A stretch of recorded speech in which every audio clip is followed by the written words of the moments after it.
আচ্ছা, এবারের প্রশ্ন আমরা ডেকে নেব আমির মহলদারকে। তুমি এসো এবং তোমার প্রশ্নের উত্তরটি দাও।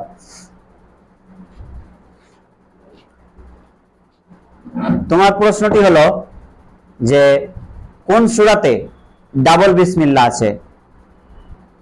সূরা নামাল। সঠিক উত্তর, যাও সূরা নামাল। আচ্ছা, এর পরের প্রশ্ন আমরা ডেকে নেব ইজাজ হোসেনকে। তুমি এসো। কোরআনে মোট কতগুলি সূরা আছে? 110। ভুল উত্তর, যাও, এটি হবে 114টি। এবার আমরা ডেকে নেব মোহাম্মদ নাসিমকে।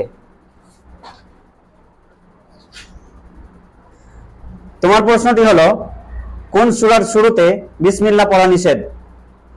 সূরা তাওবা। সঠিক উত্তর, সূরা তাওবা। মাশাআল্লাহ, আল্লাহ যেন তোমাদেরকে